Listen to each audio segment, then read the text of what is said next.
नमस्कार। ऐ लोगों, एक कहावत है कि बद अच्छा बदनाम बुरा। मतलब बुरा वो नहीं जो बुराई करा, जो जिसको बदनाम किया है वही बुरा है। और यही आज हमारे भारत में हो रहा है, विशेष रूप से मुस्लिम समाज के विरुद्ध। ऐसा झूठा आरोप लगा करके उस आरोप को इतना प्रचार प्रसार हो रहा है कि लोग समझ रहे हैं कि सही सच है। मस्जिद जो होता है ये परमात्मा का घर है, परमात्मा का जहाँ उपासना किया जाता है। एक परमात्मा जो उस भवन को ध्वस्त करने के लिए तरह तरह का साजिश रचा जा रहा है। और उसमें मुस्लिम समाज भी कम सक्रिय नहीं है।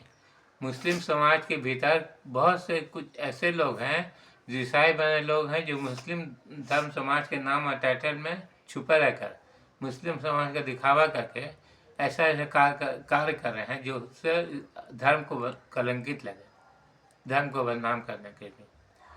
तो ये तो हो रहा है। तो बताइए, मस्जिद जो है परमात्मा का घर होता है, परमात्मा का वासना किया जाता है केवल। वहाँ कोई मतलब अब ऐसा कोई कार्य नहीं होता है जिसमें कोई उंगली उठाए। इस्लाम धर्म एक ऐसा धर्म है जिसमें उंगली उठाने वाला कोई काम नहीं है कि कोई भी व्यक्ति उस इस्लाम धर्म पर या इस्लाम धर्म पर कलंक लगा दे। ऐसा कोई बात है ही नहीं। फिर भी आज मुस्लिम समाज के विरुद्ध ऐसा अभियान चलाया जा रहा है कि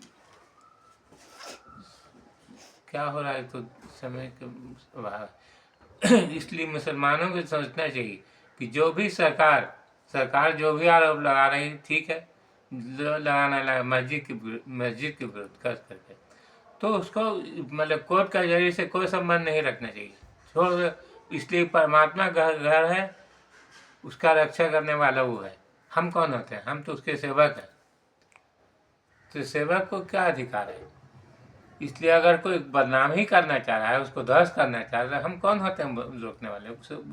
परमात्मा सब उसका स्वामी है, सारा ब्रह्मांड उसी के बस में है, वो जो चाहता है वही होगा।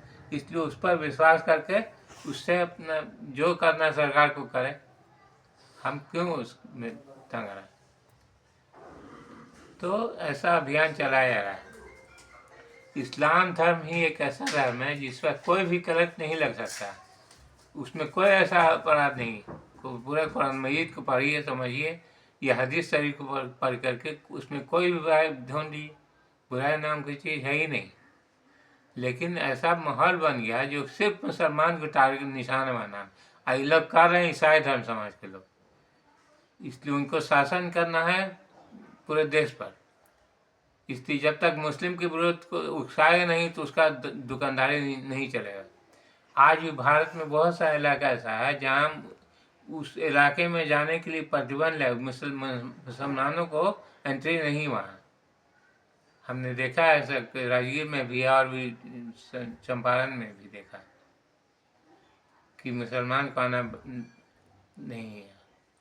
तो इस तरह का आरोप लगाया जा रहा है। जो बताइए, इतना भला चंगा समाज जो केवल परमात्मा के स्वामी भक्ति के लिए जी रहा है और उसी के इच्छा और आज्ञा पर चल रहा, उस पर ऐसा कलंक लगाया जा रहा है जो शैतान भी शर्मा जाए। कि बताइए, हम लोग का मस्जिद कभी दूसरे का जमीन तो बनता ही नहीं। अपना जमीन हो, अपना पैसे खरीदा गया है, उसी पर मस्जिद बनेगा। लेकिन आज हर जगह मंदिर खोजा जा रहा है। प्रधानमंत्री खुद बोले थे कि यहाँ खुदा वहाँ खुदा, और जहाँ नहीं खुदा वहाँ भी खुदेगा। तो वही हो रहा है।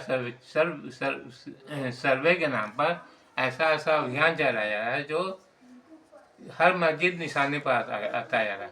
तो इसका सब बचाव का सब बस एक ही रास्ता है कि मस्जिद जो परमात्मा का घर है वो समझेगा अपना। उससे फिर हम कौन होते हैं? हम तो उसके सेवक हैं, हम कुछ नहीं। इस नीति नियम को मुसलमानों को सोचना समझना चाहिए मेरे विचार से। आप लोग ज़्यादा समझदार। ठीक है, नमस्कार, फिर कभी।